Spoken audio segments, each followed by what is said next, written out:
దేశవ్యాప్తంగా ఎన్నో నేరాలు జరుగుతూనే ఉంటాయి. హింసకు మనిషి ఉన్మాదమే కారణం. అలాంటి దారుణాలు ఏం జరిగాయో ఈ లేటెస్ట్ క్రైమ్ స్టోరీలో చూద్దాం. రాత్రి బస్టాండ్లో నిల్చొని ఉన్న ఓ మహిళను టార్గెట్ చేశాడు యేసు అనే వ్యక్తి. ఆమెకు మాయమాటలు చెప్పాడు. ఆమెతో చాలా క్లోజ్గా మూవ్ అయ్యాడు. లాలా కూడా వెళ్ళాలి అని తెలుసుకున్నాడు. తాను కూడా అక్కడికే వెళ్తున్నానని చెప్పుకొచ్చాడు. మిమ్మల్ని దించేసి అటునుంచి అటు వెళ్ళిపోతానని ఆమెకు చెప్పాడు. నిజమనుకొని అతడి మాయమాటలు నమ్మింది ఆ మహిళ. బైక్ ఎక్కిన తర్వాత తన స్నేహితులకు సమాచారం ఇచ్చాడు. ఆమెను దించాల్సిన చోట కాకుండా తప్పుదోవ పట్టించి ప్రశాంత్ నగర్ రైల్వే క్వార్టర్ సమీపంలో నిర్మానుష్య ప్రాంతానికి తీసుకెళ్లాడు. అప్పటికే అతని స్నేహితుడు కూడా అక్కడికి చేరుకున్నాడు. స్నేహితుడు సీతా మధు యాదవ్ను పిలిపించి మరీ ఇద్దరు కలిసి ఆమెపై అత్యాచారం చేశారు. అంతటితో ఆగలేదు. ఆ తర్వాత శ్రీగిరి ప్రశాంత్ కుమార్ అనే 20 ఏళ్ల వయసున్న వ్యక్తి, తరుణ్ కుమార్ అనే మరో 20 ఏళ్ల వయసున్న వ్యక్తి, రోహిత్ అనే 19 ఏళ్ల వయసు వ్యక్తిని పిలిపించి సామూహిక లైంగిక దాడికి పాల్పడ్డారు. ఆ తర్వాత మధు యాదవ్ ఆమెను తార్నాకలో దింపి పరారయ్యాడు. బాధితురాలి ఫిర్యాదు మేరకు కేసు నమోదు చేసుకున్న పోలీసులు సీసీటీవీ ఫుటేజ్ ఆధారంగా వారిని గుర్తించి అరెస్టు చేశారు. రిమాండ్కి తరలించారు. ఇక కర్నూలు జిల్లాలో ఓ వ్యక్తి తన ప్రియురాలను దారుణంగా హత్య చేసి తాను కూడా ఆత్మహత్య చేసుకున్నాడు. నందికొట్కూరు హౌసింగ్ బోర్డులో ఉండే విజయ్ కుమార్ ఓ ప్రైవేట్ సంస్థలో అకౌంటెంట్ గా పనిచేస్తున్నాడు. ఇతనికి తన ఇంటి దగ్గర ఉండే రుక్సానా అనే మహిళతో అక్రమ బంధం ఉంది. వాస్తవానికి విజయ్ కుమార్ కంటే రుక్సానా వయసులో 10 ఏళ్లు పెద్ద. ఈ విషయం రుక్సానా కుటుంబంలో తెలిసి గత కొన్నాళ్లుగా గొడవలవుతూ వచ్చాయి. అయితే ఒక్కటిగా చనిపోదామనుకున్నారో లేదంటే ఉన్మాదిగా మారి విజయ్ కుమార్ ప్లాన్ చేశాడో కానీ దారుణానికి తెగబడ్డాడు. కర్నూలులో ఓ లాడ్జ్లోని గదికు అద్దెకు తీసుకున్నాడు విజయ్ కుమార్. తనతో పాటు ప్రియురాలు రుక్సానాను కూడా తీసుకొచ్చాడు. అయితే రోజు గడిచినా కూడా గదిలో నుంచి ఎవరో బయటకు రాకపోవడంతో లాడ్జి సిబ్బందికి అనుమానం కలిగింది.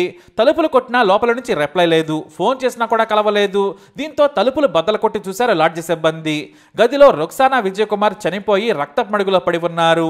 రుక్సానాను తీవ్రంగా పొడిచి చంపాడు విజయ్ కుమార్. ఆ తర్వాత తాను కూడా విషం తాగినట్లు పోలీసులు గుర్తించి విచారణ చేస్తున్నారు. ఇద్దరూ చనిపోవడంతో ఇప్పుడు 2 కుటుంబాలు రోధిస్తూ ఉన్నాయి. ఇది బీహారీ వెరైటీ కేసు. బీహార్లో ఆశీష్ చౌదరి అనే యువకుడు దారుణానికి తెగబడ్డాడు. ఇతను 24 ఏళ్ల దుర్గని ప్రేమించాడు. కానీ ఆమె మొదట ప్రేమించలేదు. చివరకు వెంటపడగా ప్రేమించింది దుర్గా అలియాస్ పింకీ. అయితే దుర్గ తండ్రి ఈ ప్రేమను వ్యతిరేకించాడు. మరి మొత్తానికి ఆశీష్ కు ఎందుకు పడిందో తెలియదు. ఐలువ మాత్రం చెప్పేసింది.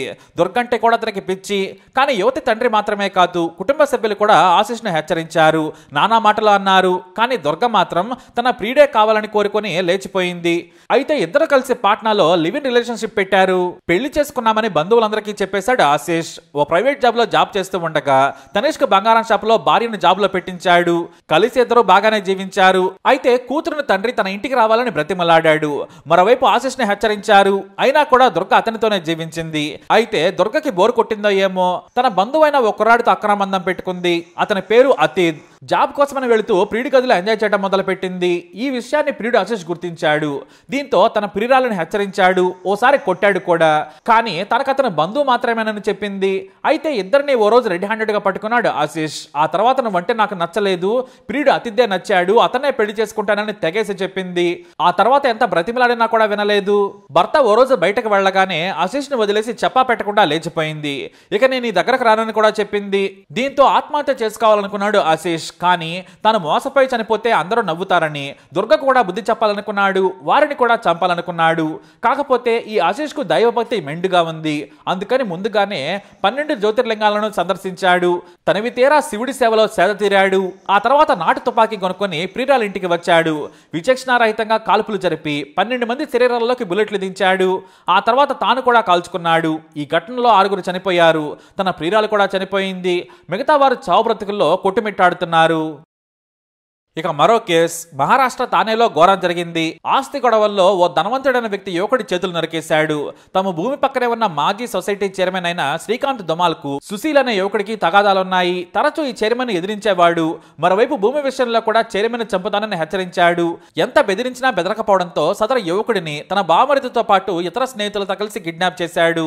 మురపాత్ అడవిలోకి తీసుకెళ్లి 2 చేతులను నరికేసి వదిలేశాడు. ఆ తర్వాత కూల్ గా ఇంటికి వెళ్లిపోయాడు. కాళ్లపై కూడా తీవ్రంగా కొట్టడంతో నడవలేకపోయాడు సుశీల్. పశువులను కాసేవారు గుర్తించి పోలీసులకు సమాచారం ఇచ్చారు. తీవ్ర రక్తస్రావం కావడంతో సుశీల్ పరిస్థితి సీరియస్ గా ఉందన్నారు డాక్టర్లు. మరోవైపు నిందితుల కోసం పోలీసులు వెంటాడుతున్నారు. అంటే అడవిలోకి తీసుకెళ్లి 2 చేతులు నరికేసి కాళ్లను గాయపరిచారు. అక్కడే చనిపోతాడులే అనుకున్నారు. ఇక ఉత్తరప్రదేశ్ డియోరియా ప్రాంతంలో జరిగిన సెన్సేషనల్ మర్డర్ను పోలీసులు ఛేదించారు. మున్నా నిషద్ అనే 26 ఏళ్ల యువకుడు దుబాయ్ నుంచి తిరిగి వచ్చాడు. ఇతను పైనా అనే గ్రామంలో ఉండేవాడు. అయితే ఖుష్బు అనే యువతకి పెళ్లై విడాకులు తీసుకుని ఒంటరిగా ఉంటోంది. దుబాయ్ నుంచి వచ్చిన మున్నా ఒంటరిగా ఉంటున్న ఖుష్బుతో అక్రమందం పెట్టుకున్నాడు. అయితే మున్నా తల్లిదండ్రులు వద్దని వారించారు. మన మతం వేరు వారి మతం వేరని చెప్పారు. అయినా కూడా మున్నా వినలేదు.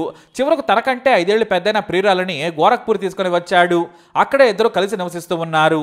మరి మోజు తీరిపోయిందో ఏమో కానీ ఖుష్బుని వదిలేసి వేరే యువతని పెళ్లి చేసుకోవాలనుకున్నాడు. అప్పటికే ఖుష్బు గర్భవతి. గర్భం తీయించుకోమంటే తీయించుకోనని చెప్పింది. నువ్వే నాకు పుట్టబోయే బిడ్డకు తండ్రివని చెప్పింది. దీంతో నమ్మించి హత్య చేసి తర్వాత వేరే యువతని పెళ్లి చేసుకోవాలనుకున్నాడు మున్నా. వెంటనే ఖుష్బు మెడకు చున్ని బిగించి హత్య చేశాడు. ఆ తర్వాత కాళ్ళు చేతులు వేరు చేశాడు. వాటిను ట్రాలీ బ్యాగ్ లో వేశాడు. మిగతా భాగాన్ని పరుపులో వేసి కుట్టేశాడు. పైన మరో క్లాత్ వేసి టైట్ గా ప్యాక్ చేశాడు. ఒక ట్రక్కు మాట్లాడుకుని వాటితో బయలుదేరాడు. ఓ చోట అడవి ప్రాంతంలో రోడ్డు పక్కన పరుపును విసిరేశాడు. ఆ తర్వాత ట్రాలీ బ్యాగ్ ను మరో చోట కాలువలో పడేసి తన గ్రామానికి వెళ్లిపోయాడు. గ్రామంలో ఖుష్బు గురించి ఆమె తల్లిదండ్రులు నిలదీయగా అక్కడే ఉందని బుకాయించాడు. అయితే కుక్కలు ఆ పరుపును చించేయగా మృతదేహం బయటపడింది. పోలీసులకు సమాచారం ఇవ్వడంతో అక్కడికి చేరుకున్నారు. అయితే ఆ పరుపులో ఫ్లిప్కార్ట్ లో రెడ్మీ ఫోన్ కొన్న స్లిప్ దొరికింది. ఆ స్లిప్ ఆధారంగా ఫ్లిప్కార్ట్ ను సంప్రదించి నంబర్ తీసుకున్నారు. ఫోన్ లొకేషన్ తో వెళ్లి డైరెక్ట్ గా మున్నాను అరెస్ట్ చేశారు పోలీసులు. స్టేషన్ లో తంతే మొత్తం హత్య కథ చెప్పుకొచ్చాడు. కేరళలో 68 ఏళ్ల శివనకుట్టి అనే వ్యక్తి తన భార్యను దారుణంగా చంపాడు. పెళ్లైన నాటి నుంచి కూడా భార్య రాధతో పడేది కాదు. అయినా జీవితాన్ని లాగారు. పిల్లలేమో పెద్దవాళ్ళయ్యారు. ఈ వృద్ధులిద్దరూ ఒంటరిగా ఉంటున్నారు. అయినా కూడా ప్రతి చిన్న విషయానికి గొడవ పడేవారు. వారి పిల్లలు కూడా పలుమార్లు సర్ది చెప్పారు. అయినా కూడా వారు వినలేదు. మరోసారి ఇలానే గొడవ పడ్డారు శివనకుట్టి, రాధ. అయితే ఎన్నాళ్ళు ఇలా వేధిస్తావని కోపంతో కిచెన్లోకి వెళ్లిన శివన్ కత్తితో తిరిగొచ్చాడు. తన భార్యను కోపంగా 13 సార్లు విచక్షణ రహితంగా పొడిచి చంపాడు శివనకుట్టి. ఎంత చెప్పినా వినలేదని ఎన్నాళ్లు ఓపిక పట్టాను, ఇక నా వల్ల కాలేదు, అందుకే చంపాక ప్రశాంతంగా ఉందని పోలీసులకు లొంగిపోయాడు.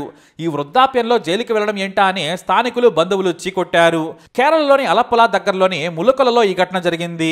ఇక మరో కేరళ న్యూస్. కేరళలోని సంతోష్ అనే యువకుడు మద్యానికి బానిసయ్యాడు. త్రిశూర్లో ఉంటున్న సంతోష్ కు పెళ్లై పిల్లలున్నారు. కానీ కష్టపడి సంపాదించిన సొమ్మంతా తాగుడికే ఖర్చు చేస్తున్నాడని తల్లి చంద్రమతి బాధపడేవారు. మరోవైపు భర్త తాగుడు భరించలేక సంతోష్ భార్య పుట్టింటికి వెళ్లిపోయింది. అయినా కూడా డబ్బు కోసం తల్లిని వేధించేవాడు. తల్లి తాగుడుకు మాత్రం డబ్బులు ఇవ్వనని తెగేసి చెప్పింది. దీంతో మద్యం మత్తులో తల్లి మెడను నరికి చంపాడు సంతోష్. తాగుడుకు డబ్బులు ఇవ్వనందుకే తలను నరికినట్లు పోలీసుల ముందు ఒప్పుకున్నాడు. ఇక తల్లి కొన ఊపిరితో కొట్టుకుంటుంటే పక్కనే కుర్చీలో కూర్చొని చూస్తున్నాడు సైకో. అప్పుడే ఇంటికి వచ్చిన ఓ వ్యక్తి చూసి పోలీసులకు సమాచారం ఇచ్చాడు. పోలీసులు రాగానే తానే వెళ్లి పోలీసు వాహనంలో కూర్చున్నాడు ఈ మూర్ఖుడు. ఇది కూడా కేరళ న్యూసే. కేరళ పోలీసులకు తలనొప్పిగా మారిన బుల్లెట్ లేడీ నికాలాను పోలీసులు ఎట్టకెలకు పట్టుకున్నారు. గంజాయితో పాటు మత్తు పదార్థాల రింగుకు ఈమె కీలకంగా ఉన్నారు. వేరు ప్రాంతాలే కాదు, స్టార్ హోటల్స్ లోకి వెళ్లి పోష్ ఇంగ్లీష్ మాట్లాడి సరుకు అమ్మేది. వేరు గెటప్ల్లో తిరుగుతూ పోలీసుల కళ్ళు కప్పింది. మరోవైపు పోలీసులు కూడా బుల్లెట్ లేడీ కోసం వెతుకుతున్నట్లు మీడియాలో రాకుండా జాగ్రత్త పడ్డారు. అప్పటికే ఆమె మీద 10 కేసులున్నాయి. చివరిగా ఓ స్టార్ హోటల్లోకి ఎంట్రీ ఇస్తుండగా మఫ్తీలో ఉన్న పోలీసులు కన్నూరులో ఆమెను అరెస్ట్ చేశారు. ఆమె ఇచ్చిన సమాచారంతో వందల కొద్ది లీటర్ల వెరైటీ మత్తు పదార్థాలను పోలీసులు సీజ్ చేశారు. వేర్వేరు మత్తు పదార్థాలు, ఆల్కహాల్స్ ను కలిపి సరికొత్త మత్తు మందు తయారు చేస్తూ యువతను ఉచ్చలోకి లాగుతున్నారని పోలీసులు చెప్పారు. మొత్తానికి బుల్లెట్ లేడీ కటకటాల వెనక్కి వెళ్లడంతో పోలీసులు ఊపిరి తీసుకున్నారు. ఈమె కోసం దాదాపుగా 10 మంది పోలీసుల టీం చాలా రోజులుగా వెతుకుతోంది. ఇది ఒక మోడల్ న్యూస్. ఇన్స్టాలో మోడల్ ప్రియా సింగ్ చాలా పాపులర్. దాదాపుగా 11 లక్షల మంది ఫాలోవర్స్ ఈమెకున్నారు. హాట్ ఫోటోలు పెడుతూ కిర్రెక్కిస్తూ ఉంటుంది ప్రియాంక సింగ్. ఈమెకు మహారాష్ట్ర పాపులర్ పొలిటికల్ లీడర్ అయిన అశ్రజిత్ గైక్వాడ్ కొడుకు అనిల్ గైక్వాడ్ తో ప్రేమాయణం ఉంది. ఇప్పుడు ఈ ప్రియా బాయ్ ఫ్రెండ్ అనిల్ తండ్రి స్టేట్ ట్రాన్స్పోర్ట్ ఎండీగా ఉన్నారు. అయితే ప్రియా సింగ్ వేరే వ్యక్తితో ఎఫ్ఐఆర్ నడుపుతుందని గొడవ పెట్టుకోవడం మొదలు పెట్టాడు అనిల్. ఈ విషయంపై ఇద్దరికి విభేదాలు వచ్చాయి. అయితే మాట్లాడుకుందాం రమ్మని ప్రియను పిలిచాడు అనిల్. ఆ తర్వాత ఆమెను కొట్టాడు. తన స్నేహితుడితో కూడా కొట్టించాడు. మద్యం మత్తులో తన ఫ్రెండ్స్ తో కలిసి కారుతో వెంటాడాడు. ఆమె కింద పడిపోగా కాలు మీద నుంచి కారును నడిపాడు. దీంతో ఆమె తీవ్ర గాయాల పాలై ఆసుపత్రి పాలైంది. అంతేకాదు ఆమెను పిచ్చకొట్టుడు కొట్టాడు. పోలీసులు అనిల్తో పాటు అతని స్నేహితులు 3 కూడా అదుపులోకి తీసుకున్నారు. ఈ విషయంపై పొలిటికల్ గా కూడా మహారాష్ట్రలో రచ్చక కారణమైంది. ఇన్స్టాలో కూడా ఆమె ఫోటోలు వైరల్ గా మారాయి. ఇక మహారాష్ట్ర న్యూస్ లోకి వెళితే మహారాష్ట్రలోని జలగాం జిల్లాలో ఘోరం జరిగింది. అరుణ్ బల్రామ్ అనే యువకుడు పెళ్లి ఏర్పాట్లు చేసుకుంటున్నాడు. మరో 15 రోజుల్లో పెళ్లి. తనకు కాబోయే భార్యతో కలిసి షాపింగ్ కూడా పూర్తి చేశాడు. ఈ క్రమంలోనే గతంలో యువతి విషయంలో కొంతమందితో గొడవ జరిగింది. పాత అమ్మాయిని వదిలేసి కొత్త అమ్మాయిని పెళ్లి చేసుకుంటున్నావా అని ప్రత్యర్థులు రెచ్చగొట్టారు. దీంతో గొడవ పెద్దదైంది. 2 రోజుల తర్వాత మాట్లాడుకుందామని పిలిచిన 4 యువకులు దారుణంగా కర్రలతో దాడి చేశారు. ఈ ఘటనలో పెళ్లి కొడుకు అరుణ్ అక్కడికక్కడే చనిపోయాడు. అతని ఇద్దరు సోదరులు ఆసుపత్రిలో చికిత్స పొందుతున్నారు. హంతకులను పోలీసులు అదుపులోకి తీసుకుని విచారణ చేస్తున్నారు. మొత్తం 5 వ్యక్తులను పోలీసులు అరెస్టు చేశారు. అయితే అరుణ్ హత్య వెనుక యువతి హస్తం ఉందని పోలీసులు అనుమానిస్తున్నారు. మరోవైపు తనతో షాపింగ్ కూడా చేసిన అరుణ్ చనిపోయి ఉండడంతో పెళ్లి కూతురు కన్నీరు మున్నీరైంది.